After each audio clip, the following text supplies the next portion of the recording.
Aren't you glad we have a chain breaker? Amen. Never seen their life when they're learning. But Jerry, I think she's pretty special too. I think Miss Bonnie's pretty special.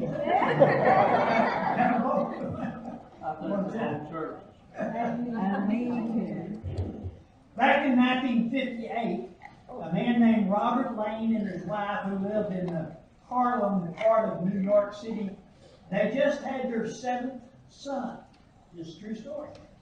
And so when they were trying to decide what to name the 7th son, he came up with the idea that he wanted something a little bit different. The other 6 all had basic names, basic normal names, so he wanted something a little bit different. So he named his son Winter Lane, W-I-N-N-E-R, Winter. Well, 3 years later, they were expecting another son. And so they tried to decide what they were going to name this other son, and you guessed it. He named this other son Loser, because you couldn't have a winner without a loser. So he had Winter Lane and Loser Lane. Well, the boys grew up, and Loser had a natural athletic ability, just natural to him. I mean, you can just see it all through him. So he got a scholarship to a prep school in New York City. All the way through school, he excelled. And after he got through the prep school, he got a scholarship to Lafayette College in Pennsylvania, where he graduated very high in his class with a degree. His mama always wanted him to go to police school, police academy, so he went to the police academy, and he finished there with high honors, and it was just a short period of time till he worked himself up to being sergeant. On the other hand, Winter had a record too. 3 dozen burglaries, domestic violence, resisting arrest, and several other charges against him. So, really, Winter chose to become a loser. And Loser chose to become a winner. It's amazing how life turns out. Seldom does it ever turn out exactly like we think it's going to, for us or for our children even. I mean, when we look around, we sometimes can't imagine how we got to where we are and how we are doing what we are doing inside of life. But we must understand that God has an overall plan for all of us. Amen. Now, we've been going through the book of Judges, and this morning we're going to look at another one of the Judges. In the last 2 verses of chapter 10, it says that the people of Ammon, who were Canaanites, that's Israel's enemy, that they lived just outside the border of Gilead, which was on the east side of the Jordan River. They invaded the border. They went inside the land. Well, when they moved across the Jordan River into the country, they ran out all the Jews in the land. That's a little map there, just a little bit of history here, just to put us in perspective. The blue square there, that's the land of Gilead. Remember when they went into the promised land? God says, I want you to go in, and He divided up into different states by different tribes of Israel. But when they got to the River Jordan, that was their first step, was to cross it and go into the promised land. 2 tribes, and then half of the tribe of Manasseh said, we like it over here, so we're going to stay here on the west side of the Jordan River. They went in, and the other 10 tribes, 9.5 tribes, they settled on the other side. That 2.5 tribes on the east side is what is called, is what we know as Gilead in the Bible. So, Ammon, that big red square. I hope you remember from our study on it before, when God sent them into the promised land, after they'd wandered for 40 years, an entire generation was lost because of their lack of faith. When they started to go into the promised land, God says, as you go in, there's one thing I want you to remember. I want you, as you go in, you've got to run the Canaanites, the people that inhabited the land at the time. You've got to run them completely away. I mean, you've got to get rid of all of them out of the land. If you don't, They will be a thorn in your side and a prick in your eye. But they didn't do it. They allowed some to stay. So God said, all right, I will let them build up around the edge, around your border, so that they will always be on the outside. We studied now for several weeks in the book of Judges, and we've already seen what a thorn in their side they really are. These enemies, as they move in from time to time, take over the land, they take all the wealth, they take all the food, and they go back outside, leaving these Jews helpless on the inside. Let me remind you, it is always right to do life God's way. Amen. Every time. Okay, let me say that again for emphasis. Every time we alter God's plan for our life and try to do it our way or logically figure it out our direction or our way, every time it brings consequences. Amen. We see that pictured in the book of Judges with the nation of Israel. So that's where they are. And the Ammonites they're crossing over that blue line and going into Gilead. And matter of fact, as they came in, they scared the people so bad that they had to leave and cross the Jordan River and go into the other parts of Israel there.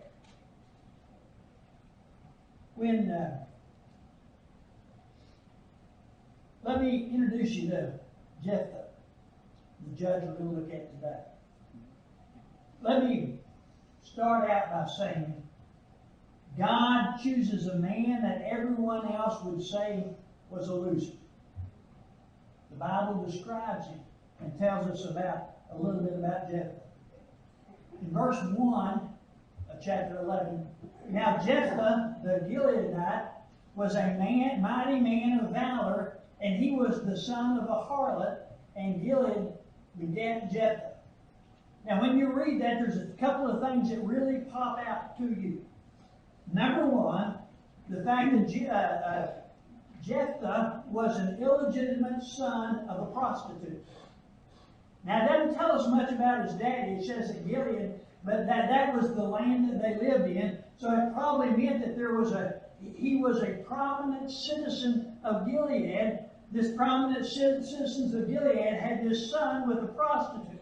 So another thing that it tells us in verse 2, Gilead's wife bore sons, and when his wife's sons grew up, they drove Jephthah out and said to him, you shall have no inheritance in our father's house, for you are the son of another woman.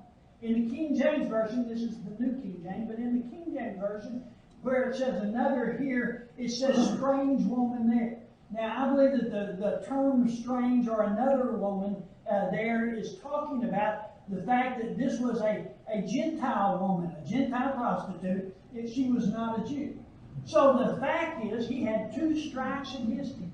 He was an illegitimate son of a prostitute, so in Jewish times he was totally shunned by everyone.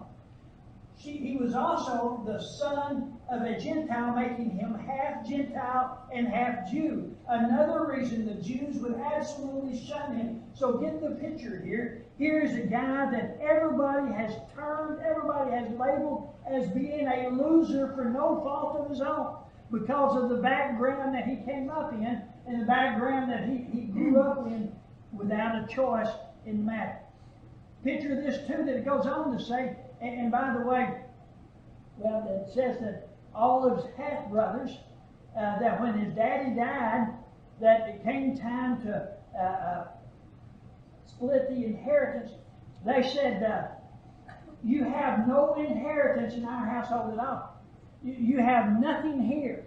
As a matter of fact, they drove him totally out of the land. He had to leave the land that he was born in because people looked down upon him and called him a loser. His brothers actually drove him out of the land. Couldn't help but realize that when God's doing the choosing, the kind of person he chooses. This is real important. We've been looking at the judges, and as we looked at the judges, we looked at Othniel was an old man. And you know, old men in our society are kind of looked down upon. We don't know much and hadn't been exposed to near as much as the younger folks have been. But this was an old man, and he led the nation to victory. Old men rule, right? That was pretty awesome. Not only that, he used him to accomplish great things for his kingdom. He used Othniel to go in and lead the people, even though he was really old. He used Ehud to go in, and Ehud had a disformed arm. It was unusable to him. But he used him to slay many people and to bring Israel back into the land again. God also used a man by the name of Shamgar, and Shamgar was a farmer. And the only thing Shamgar had was a farming tool called an ox goad that was used to slap an ox on the side to get him to go in the direction you wanted him to go. But how he killed thousands of the enemy just using the ox guard that he had. Then we saw Deborah, and Deborah was a woman in a man's world. God coupled her with a man, and God used them to defeat the enemy and bring victory to the nation of Israel. Now it comes to Jephthah, and Jephthah was considered by society a loser, a son of an illegitimate son of a prostitute that even his family didn't want to have anything to do with. Why is that important? Because it lets me know that even though I'm not perfect, though there are things in my past that I am sorry for, even though I'm probably one of the least likely to be used by God, God loved me enough to use me anyway. Amen.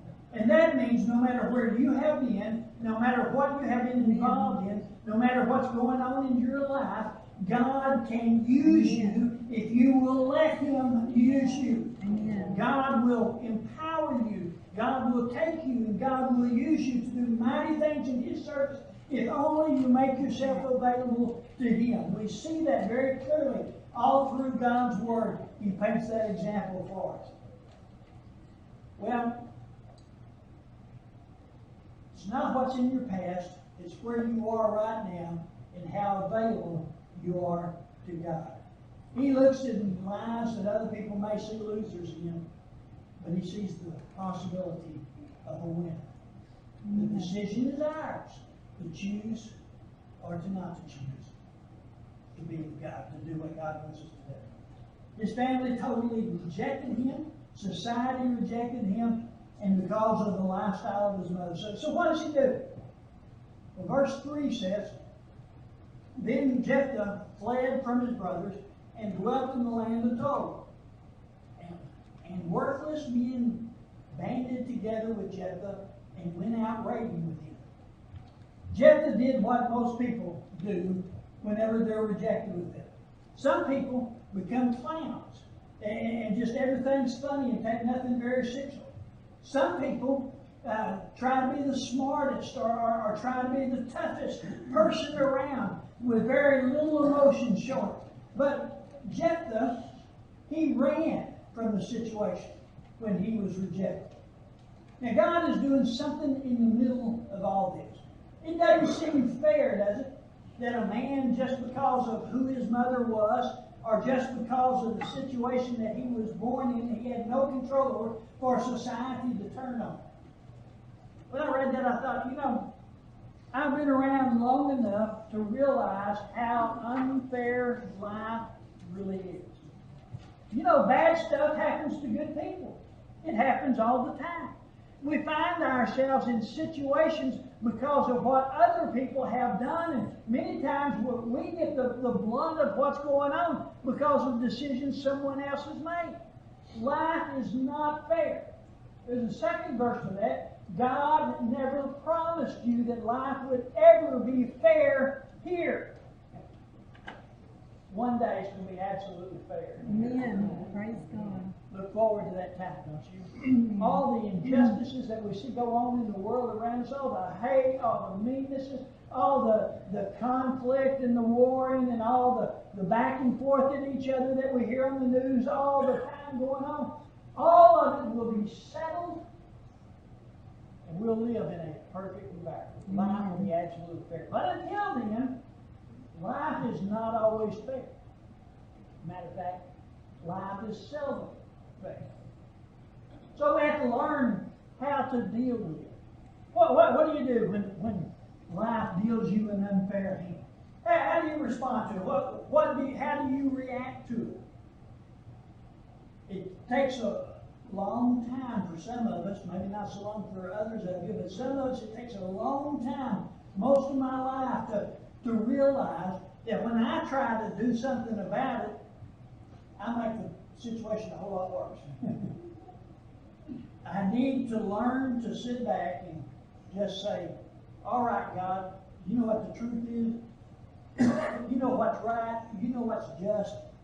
You have your will, and just show me what I need to do. Tell me when I need to shut up. Tell me when I need to speak.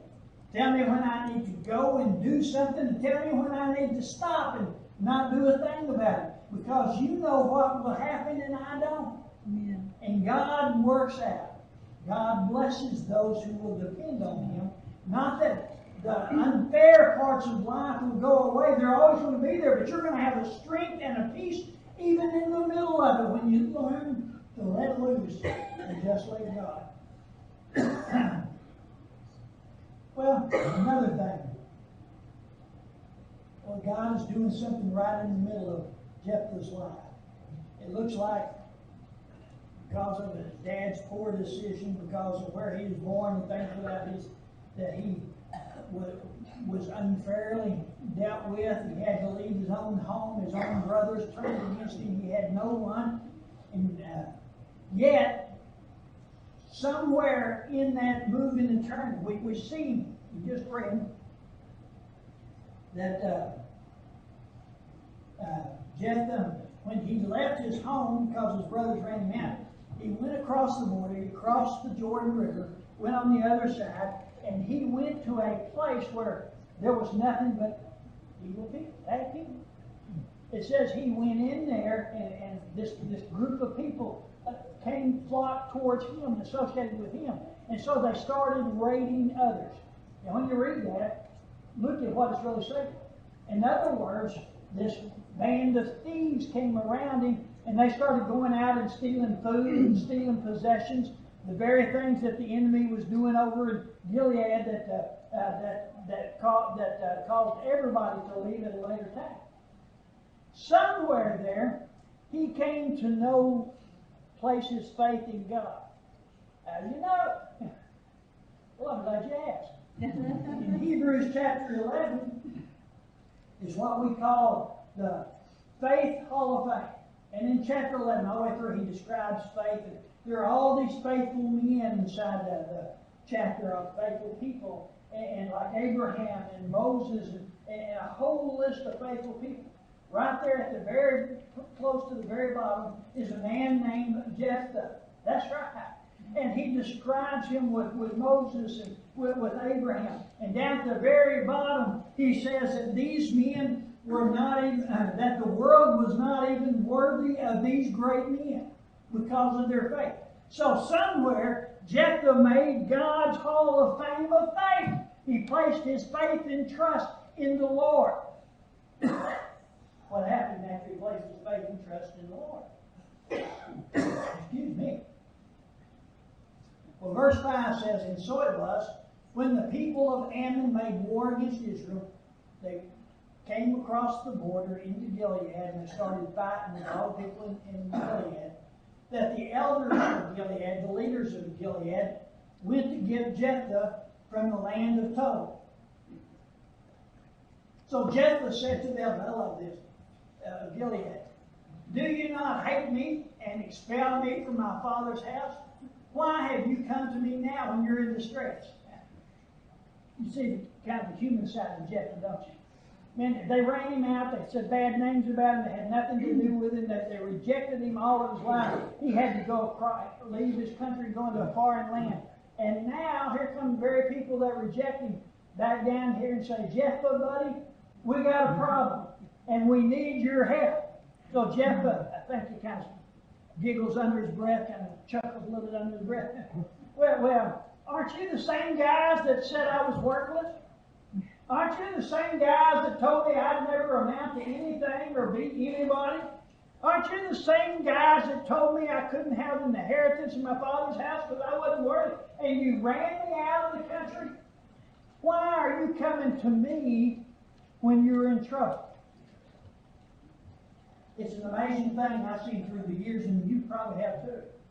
If you take a stand for the Lord, people who you thought were your friends will turn on you. That's right.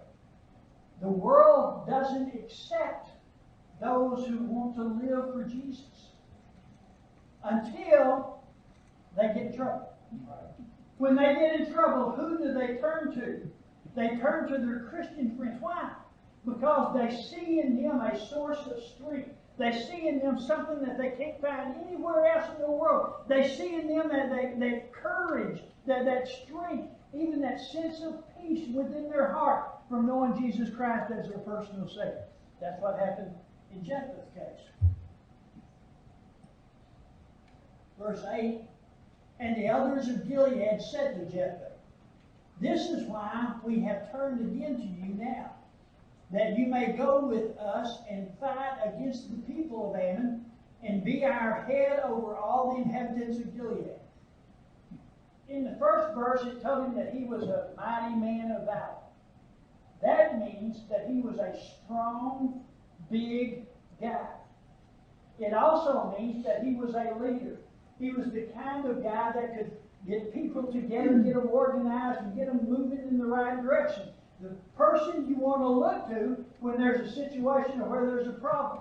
So they looked around and they couldn't find the leader in Gilead. So somebody says, well, I remember this big guy that used to live here. So they went looking for Jephthah. And they said, listen, Jephthah, we're desperate. We need you to lead us in war against the Gilead. They have come across our borders. We are having to flee out of our country because because we're afraid for our very lives. Verse 9. So Jephthah said to the elders of Gilead, if you take me back home to fight against the people of Ammon, and the Lord delivers them, you see his faith, to me, shall I be your head? All right, if I come back and lead you, and God gives us the victory, are you going to make me to be leader of the land? Are you going to make me to be leader over this region there? Are you going to look to me with respect and as someone who can lead? Verse 10 says that they all agreed. Well, I guess they did. They were desperate. They had nowhere else to turn. So they all agreed, yeah, we'll make you our leader. Verse 11 says that they made him commander and that Jephthah followed God's direction. That is the key. He followed God's direction.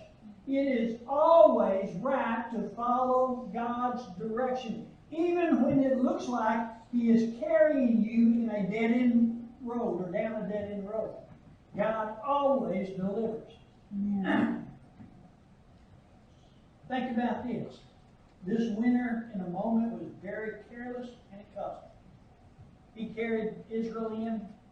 He sent messengers down to the king of Ammon, and he said, listen, guy, I don't know what your problem is. Why are you invading us? Why are you bringing us to war? We've done nothing to you. And the king said, listen. He said, do you remember when y'all came up out of Egypt and you came in? And he forgot about the part where they had to wander for 40 years. He said, y'all came in the land and you drove us out of our homeland, or you took over our homeland. We want our homeland back. Jephthah says, wait a minute. You got your story crossed up here. We're in our homeland because God gave it to us. We are where we're supposed to be. And we know that because God told us to go there. God gave us a miraculous victory. God gave us this beautiful land. God gave us the right to inhabit it. So, no, we don't need to turn anything back over to you. Well, it locked on for a period, and then they went into war. And the Bible says that he was able to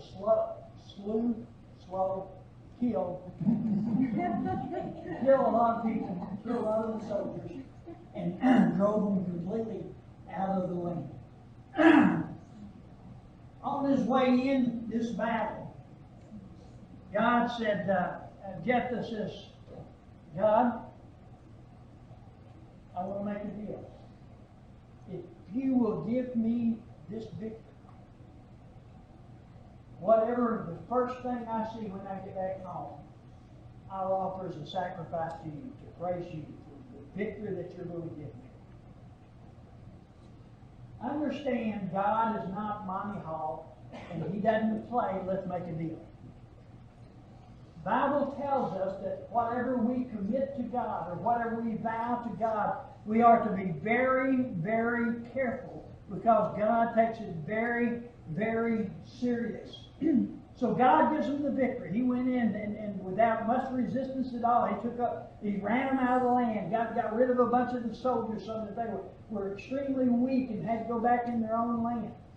He starts back home in victory. I can almost imagine how good he felt inside and how good everything was, because God had given him the victory that He had promised him, and he came back in.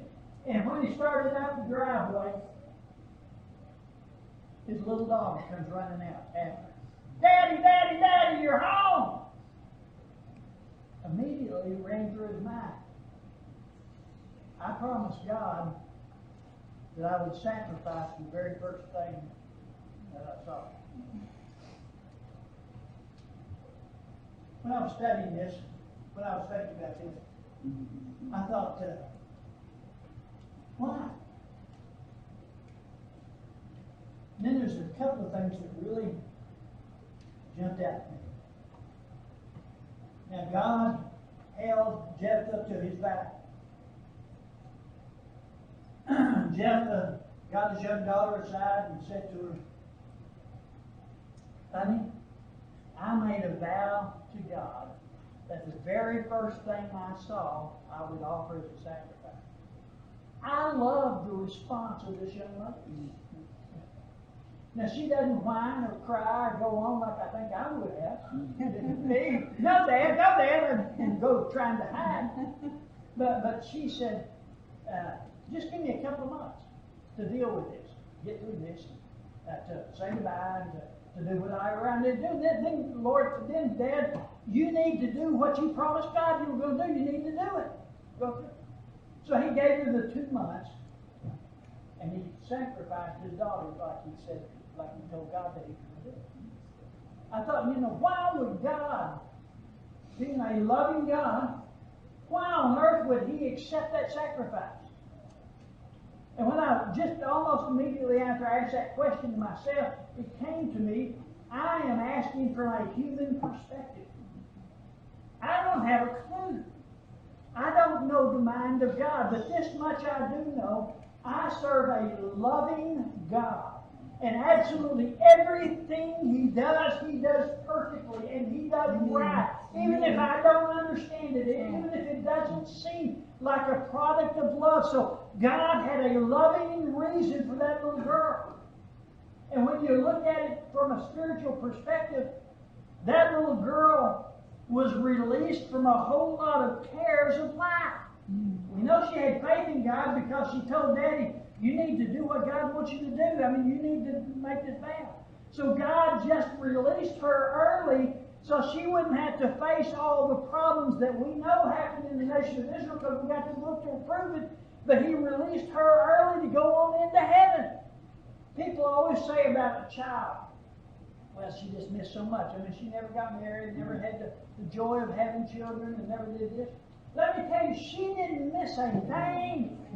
She stepped in the presence of Jesus, had every tear wiped from her eye, all the pains of life completely gone, never to face a situation again. So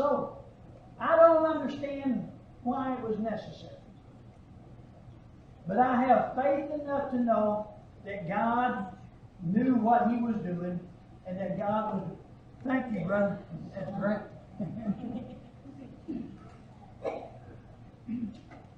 And God did what was best for him and for the little girl.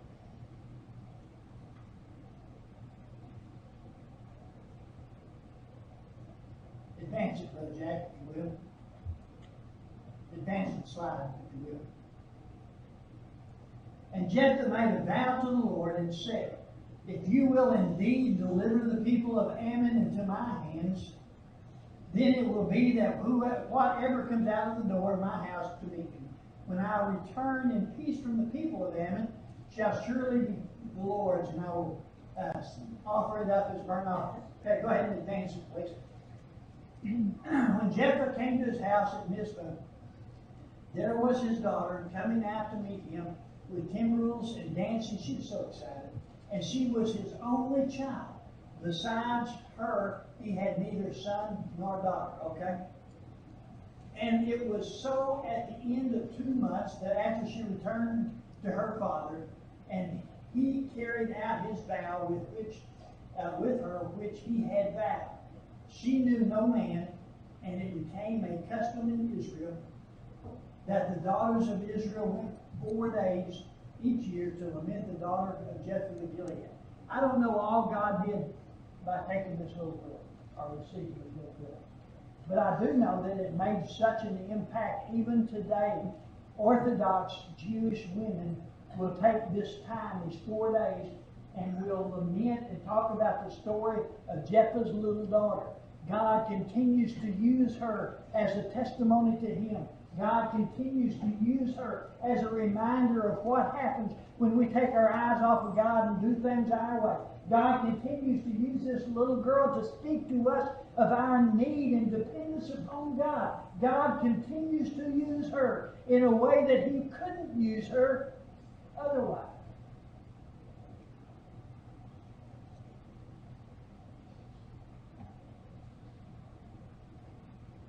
This morning there are people all around the world who are suffering because of their faith.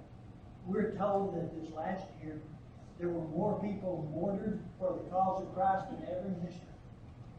In certain areas that you are tortured, certain areas you have to watch your children or your wife be tortured or husband be tortured because of your faith in the Lord unless you denounce Christ.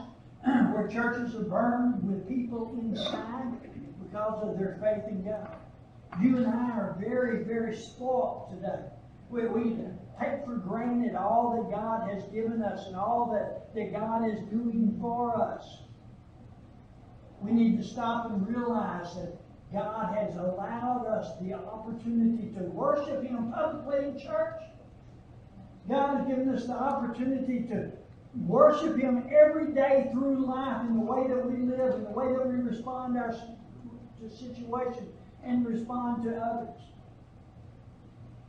It'll surprise you what God can and will do through you if you only make yourself available to do it God's way. Dr. Fred Craddock, who was a preaching professor at the Emory Seminary in Atlanta, Georgia, he and his wife went to Gatlinburg as a weekend getaway. When they got there, they went to this really nice restaurant. He was trying to impress his wife, but they went to this really nice restaurant. While they were inside the restaurant, they saw over to the side this old man come in. And as the old man came in, he stopped at different tables and shook hands with just about every table. He went in to each one of them and he greeted it. Dr.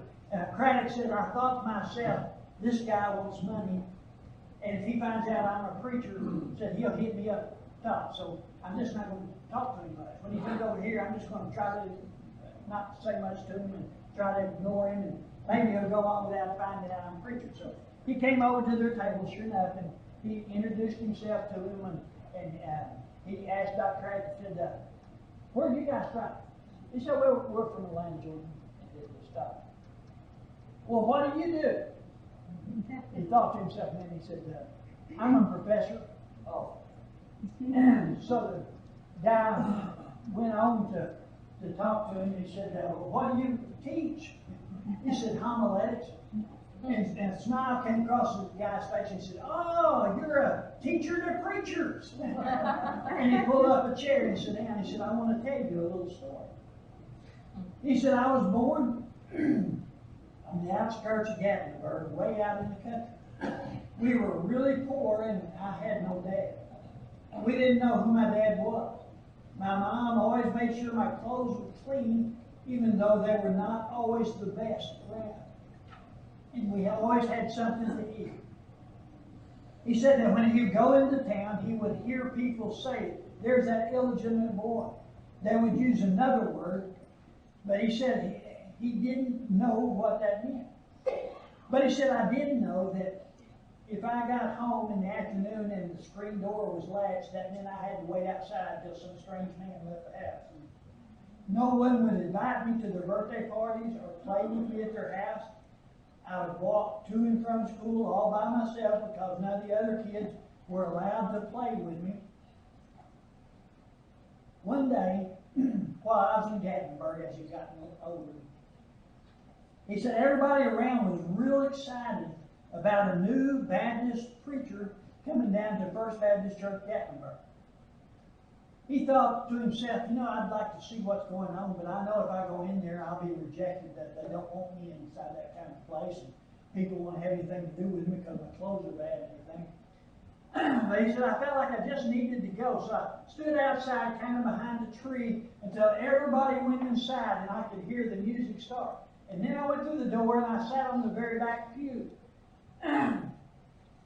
He said, after the service was over, I'm thinking to myself, I'm getting an exit plan so I can get out of the building before anybody sees me or able to say anything to me. They'll tell me not to come back, and I want to be able to come back again.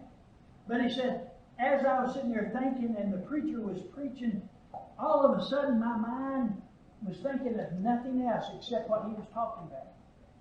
And he said, suddenly I realized that the service is over and people are walking out the door and I'm still sitting there.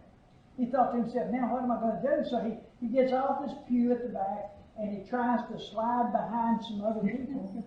And he said, when I did, the preacher saw me and grabbed me by the arm and kind of gently swung me back around.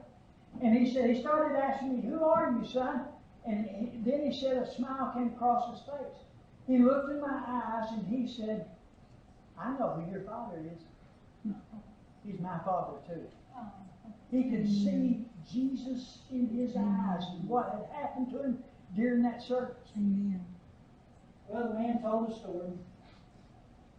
He got up and left. So Dr. Craddock said, man, I flagged the waitress over there real quick and said, can you tell me who that man was? She said, what man?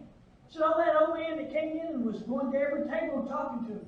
She laughed and she said, well, that guy is the Ben Hooper. He is the past two-term governor of the state of Tennessee. You know what God can do with what the world says is a loser when they give their heart and life to Him, when they make themselves available to be used by God. Amen. Amen. Some of you this morning need to find God's love and let Him challenge you tonight. Maybe you know Jesus as your Savior, but you're not living the life that you know God would have you to. Maybe you're making God all kinds of promises, but you never carry them out after you get past your situation. You need to just let go and just let Jesus take control of your life. And realize He will give your life meaning and purpose. One of the saddest things I think of our time and generation is how many young people are taking their own lives. How sad. And actually, it's not only just young people, it's people of all ages. You hear all the time of someone taking their own life because they did not find meaning and purpose where they were. You see, Jesus is the only thing that can give real meaning Amen. and purpose. Amen. Amen. You're here this morning and you struggle with whether you really know Jesus as your Savior, whether you're really saved, whether you can make a statement like, I know that I'm saved. Right now is the time to settle and know. The Bible teaches us that whosoever shall call upon the name of the Lord shall be saved. God's love is so great it extends beyond the normal realm of people to the greatest loser on earth, if they will, but accept the Lord Jesus Christ. He says, whoever confesses with their mouth. In other words, Lord, I know that I have sinned. I know, Lord, that I've sinned against you. And ask the Lord to come into their heart to forgive you if you humbly mean what you say. Right where you are. He'll take your sins, and the Bible says that He sends them as far as the east is from the west. You realize the east and the west never meet together? Now the north and south meet together, but the east and west can't ever meet together. So those sins will never be seen again. Many times in life, the effects of our sin, of our decisions, follow us all our life. And through that, Satan will tell you, if you were really saved, you wouldn't have done that. If you were really a Christian, you wouldn't have made that bad decision. Or if you had any kind of worth to you at all where God could love you, you wouldn't have done that a long time ago in life. Satan is a liar. And the Bible says a master deceiver. He wants to knock you down and keep you down in life. Jesus wants to pick you up. Amen. Give your life meaning and purpose. Amen. It's up to you. What will you do? Will you stand?